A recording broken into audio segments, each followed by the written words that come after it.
Hello, Dr. Mason here. I'm going to be your professor as we study modern world history, which is roughly 1500 to the present, here at Waldorf University in our online term, which is starting this week with Unit 1. I'm really looking forward to this class. I've taught this class both online in the past, but then residentially here on our campus in Forest City, Iowa as well, where I serve as the chair of the Department of History, Geography, and Political Science. I'm really looking forward to working with you over the next 8 weeks.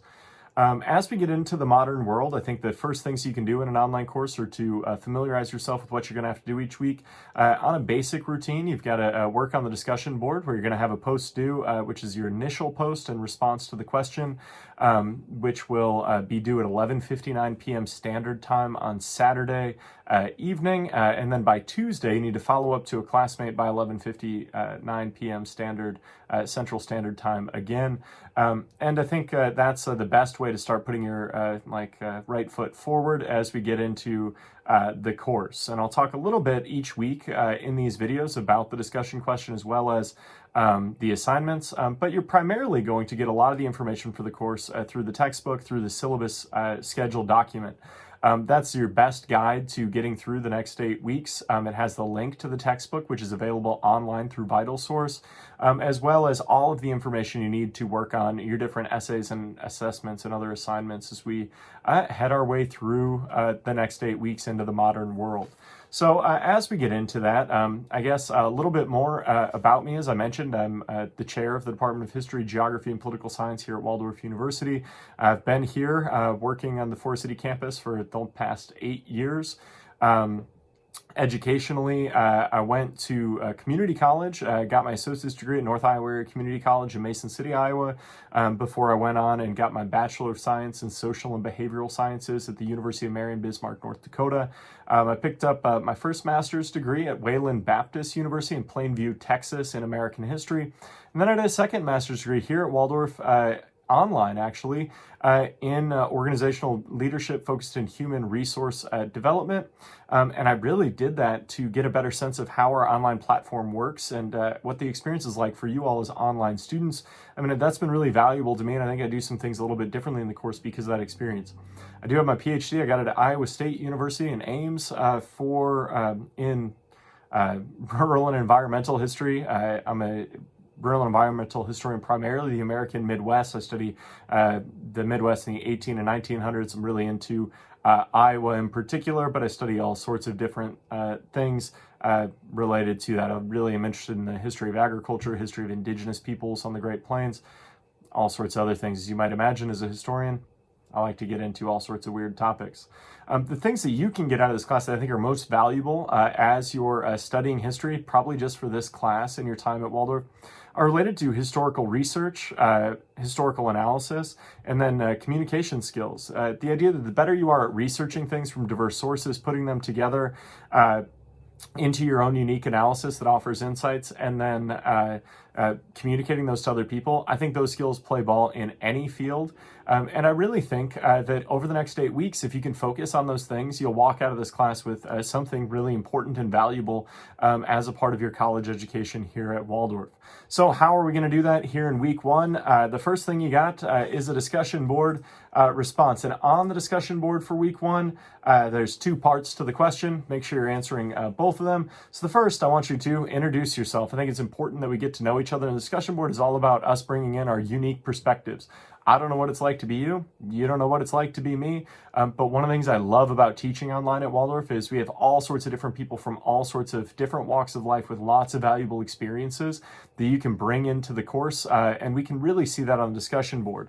So I want you to talk about your degree plans, explain what you're pursuing, why, how you think this course in particular, and I mentioned some of the reasons that I think, can assist you in achieving your personal or professional goals in life. Part 2, I want you to look at the textbook because I think it's important that we get in and we're getting that content work each week, especially about change, comparison, and connection in the study of history. And what larger context might you place your own life history? I know at Waldorf, one of the things that is always so fascinating to me when teaching online is that so many people are bringing in so many different life experiences.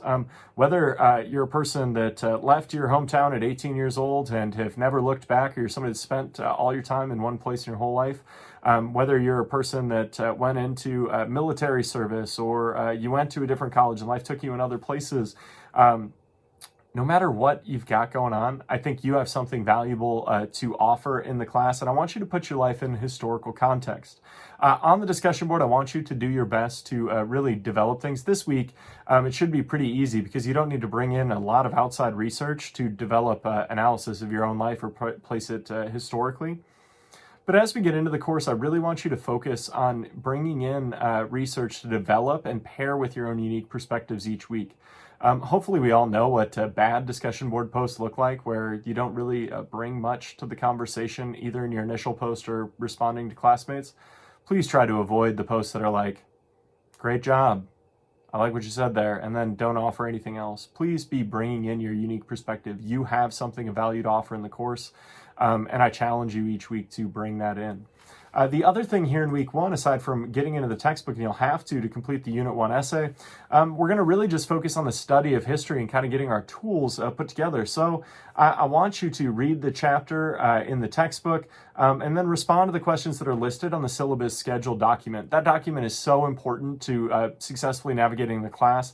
Not only can you find a link to the textbook there, you can also see what's required of you in those essays, both in terms of putting together like length, where this first one's got to be 2 pages. You need to use APA style, all of those kind of things. But it also lists the questions and some pointers for that, where I want you to think this week about how history is studied and what constitutes a primary source.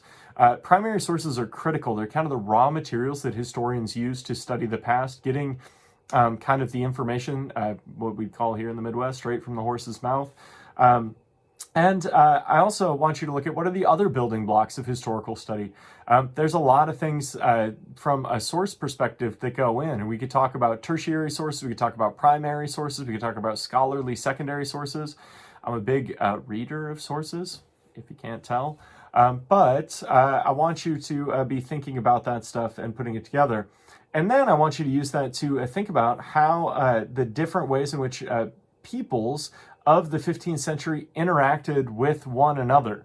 And so to do that, you're going to have to use the textbook, and you'll get some good information there. Maybe you'll have to look at some other primary sources that are either linked through the textbook or you can find through other means. But I want you to do your best, put it together, and get that submitted by Tuesday evening at 11:59 p.m. Central Standard Time. Other things for online classes that I've found really useful in my own online study.